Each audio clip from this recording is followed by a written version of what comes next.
Oi, eu sou a Bianca Duarte. Oi, meu nome é Kia e esse é o Investigando Audiovisual. Nesse quadro, toda última terça-feira do mês, a gente vai fazer esse vídeo explorando algum tema dentro de algum conteúdo audiovisual. Vem com a gente! Nesse vídeo, nós vamos falar sobre Avatar, a lenda de Aang.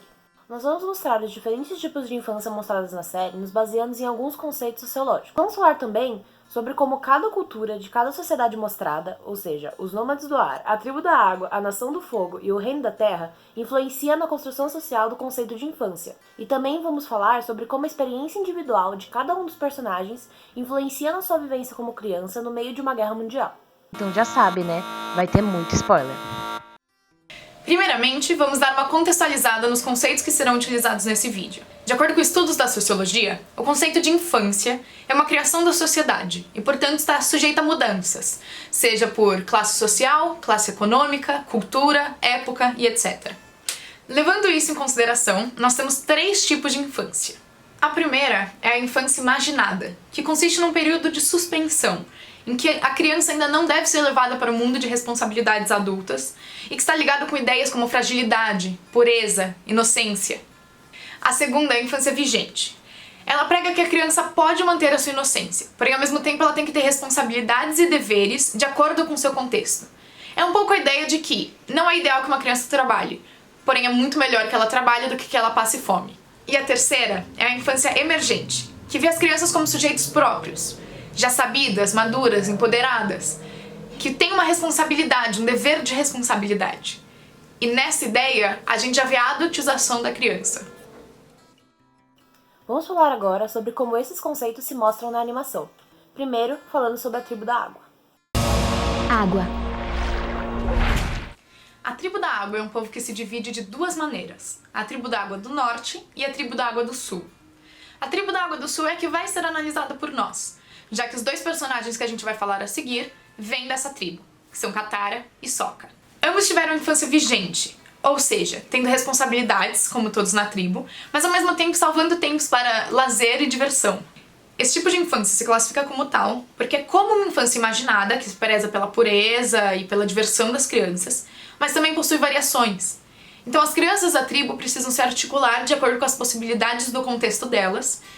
O próprio tio Iroh, outro personagem da série, diz que as tribos da água têm um forte senso de coletividade, dando a entender que todo mundo precisa ajudar para a estrutura funcionar, incluindo as crianças.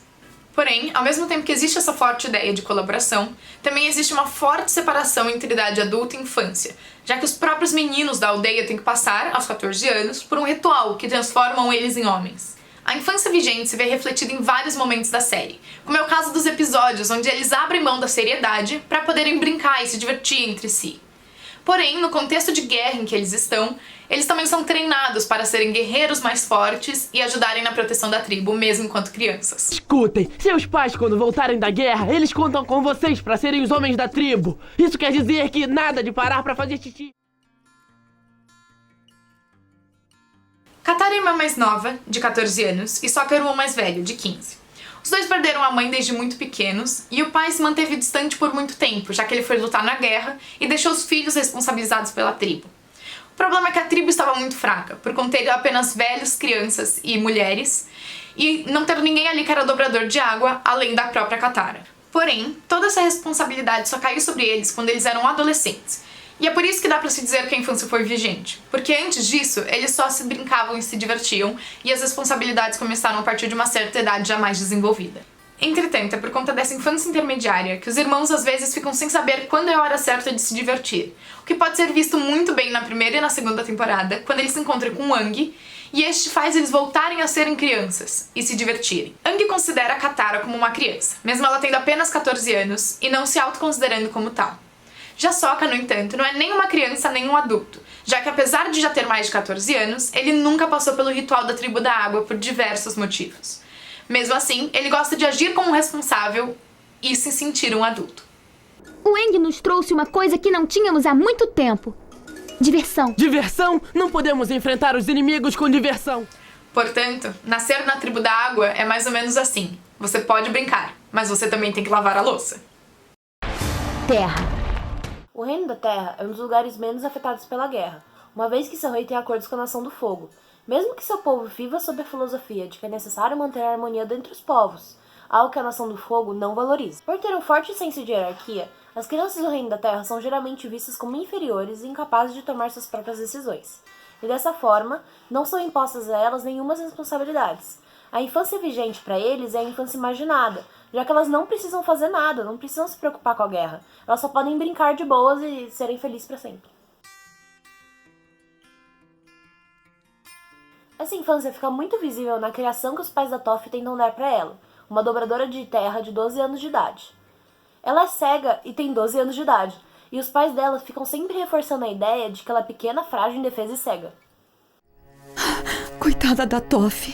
Ela deve estar tão assustada. Você se acha durão? Vem aqui pra eu arrancar esse sorriso da sua cara. Enfim, o caso da Toph é um pouco diferente das outras crianças, porque além dela ser cega, ela também não quer a infância que é imposta pra ela. Ela não quer ter essa infância pura, onde você não precisa fazer nada e tomar suas próprias decisões. Mas isso não significa que ela se revolte com seus pais.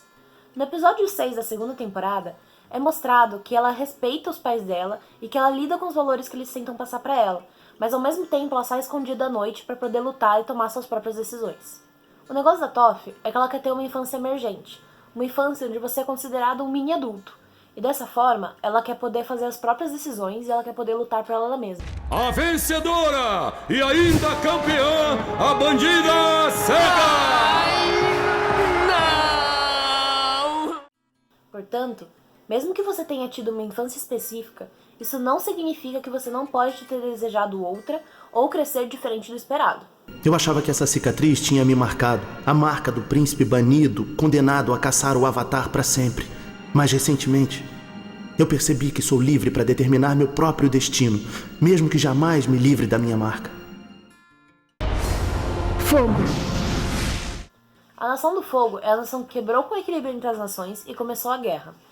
Durante o decorrer da série, ela é que por mais tempo detém o poder econômico, militar e político.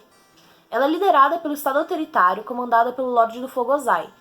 É uma nação com forte senso nacionalista e também um complexo de superioridade bem grande.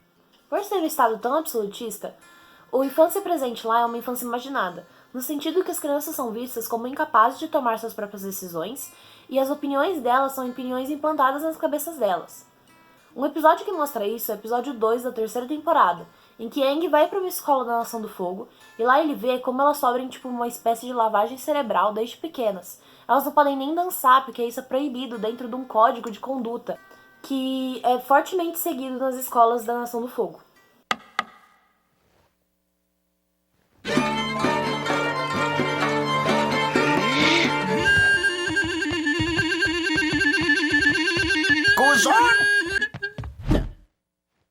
Já sei, eu sou um trompetista Tsung terrível. Não, garoto, essa agitação que você faz com os pés é um distúrbio nervoso. Eu tava dançando. Vocês dançam aqui na terra natal, né? A gente não dança, não. Dançar não é apropriado a um ambiente adequado para aprendizado. Os jovens devem ter uma disciplina rígida e ordem. Mas e a nossa expressão? Eu sei que às vezes ficamos tão tocados por nosso amor à nossa nação que não controlamos o nosso corpo. Se quiser, você pode marchar em silêncio no lugar na próxima vez que sentir isso.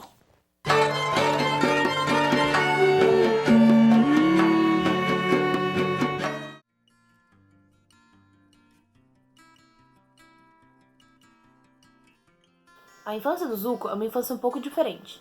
Ela é tida como emergente porque ele passou pelos mesmos processos restritórios das outras crianças. Ele foi doutrinado e ele não tinha as liberdades que ele deveria ter, como é visto na parte que ele é expulso da sua terra porque ele falou fora de hora numa reunião. Não podem sacrificar toda uma divisão assim. Esses soldados amam e defendem nossa nação. Como podem traí-los? Mas ao mesmo tempo, ele tinha que ter várias responsabilidades como príncipe. Ele sempre fora muito cobrado por seu pai de participar bastante dos treinamentos e de ser exemplar nos treinamentos dele. Treinamentos principalmente de dobra do fogo e de ensinamentos de guerra. A mãe de Zuko, por outro lado, queria que seu filho tivesse uma infância imaginada, no sentido que ela queria que ele não tivesse tantas responsabilidades e não tivesse tantas coisas pressionando ele toda hora. Eu falhei. Não, eu adorei assistir. Você é assim, Zuko. Uma pessoa que continua lutando mesmo sabendo que é difícil. Aqueles que vivem na Nação do Ar são os nômades do ar. E eles são uma sociedade de monges que se organizam em templos, espalhados por vários cantos do mundo. Essa sociedade é marcada pela forte conexão com a espiritualidade e pela noção de igualdade que eles têm, sendo que todos os cidadãos são dobradores de ar. Então, para eles, não há desigualdade entre dobradores e não dobradores. A infância nesse povo é muito complexa, porque ao mesmo tempo que eles têm muita cobrança quanto à seriedade e responsabilidade, eles também têm muitos momentos onde eles podem se divertir e brincar como as crianças normais. Isso, claro, com exceção de Aang. No caso do Aang, por ele ser Avatar, ou seja, entidade que tem a responsabilidade de manter a harmonia entre todas as nações, ele possui uma responsabilidade enorme nas costas dele. E assim, ele acaba tendo uma infância diferente da predominante nos Nômades do Ar. A partir do momento que Aang descobre ser o Avatar, o que aliás é contado pra ele prematuramente, já que o normal era ser apenas com 16 anos, mas sinais de uma possível guerra fizeram antecipar essa notícia. O Conselho dos Anciões começa a pressionar ele, para que ele largue todas as suas atividades de infância e comece a focar seu esforço e sua disciplina em ser um guerreiro e uma pessoa melhor, com mais responsabilidade. Você os escolheu porque eles eram familiares. Normalmente iríamos lhe contar da sua identidade quando fizesse 16 anos, mas há sinais perturbadores. Nuvens pesadas estão se juntando. Temo que a guerra esteja sobre nós, jovem Avatar. Precisamos de você, Aang. No episódio 12 da primeira temporada, é mostrado como o conselho proíbe Aang de se distrair de seu treinamento. No final das contas, o único monge que realmente apoiava ele era seu mestre Gyatso, que de fato desejava para ele uma infância imaginada, e acreditava que toda aquela pressão que estava sendo colocada em cima dele era muito mais do que uma pobre criança conseguiria aguentar.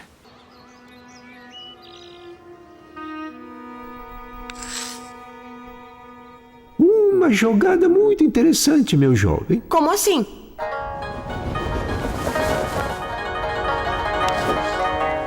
Ei!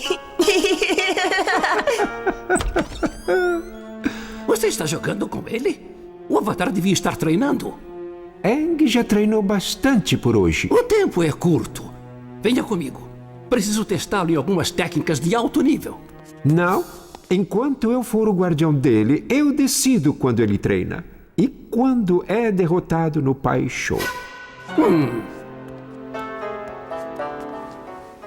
Até mesmo seus amigos, de maneira indireta, contribuíam para a perda da sua infância imaginada, já que nesse mesmo episódio é mostrado o momento em que eles desistem de brincar com o Aang, por dizer que ele era o Avatar e mais forte que eles. O que tá acontecendo? Agora que você é o Avatar, é uma vantagem injusta para a equipe em que você estiver. Mas eu ainda sou o mesmo, não mudou nada. E aí, eu não posso brincar? É o único jeito justo. Ah, tá bom. Desculpe, Aang. Portanto, fica claro que Aang foi forçado a uma infância emergente, já que ele teve que amadurecer muito mais rápido do que qualquer um de seus colegas e teve que tomar a posição de um adulto com apenas 12 anos de idade. É bom deixar claro que Aang não queria toda essa responsabilidade desde criança. E é por isso que em vários momentos ele transita entre ter uma postura extremamente infantil e uma postura extremamente madura e coerente. Porque para ele existe essa dualidade entre sua infância imaginada que ele tinha antes e a infância emergente que ele passou a ter. A infância de Aang é muito importante de ser entendida, já que ela é crucial para a narrativa da série. Porque é exatamente essa ruptura brusca da infância dele que fez com que ele decidisse fugir de seu templo e se congelar e ficar preso por 100 anos.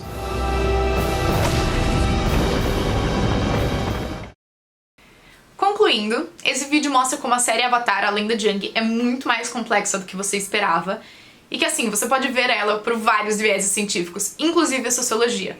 Ou seja...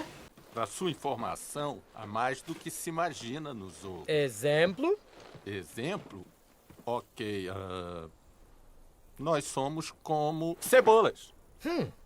Fedem? Sim. Não! Fazem você chorar? Não! Deixa eles no sol, eles ficam marrons e soltam aqueles cabelinhos. Não! Camadas! As cebolas têm camadas. Os ogros têm camadas. A cebola tem camadas, entendeu? Nós dois temos camadas.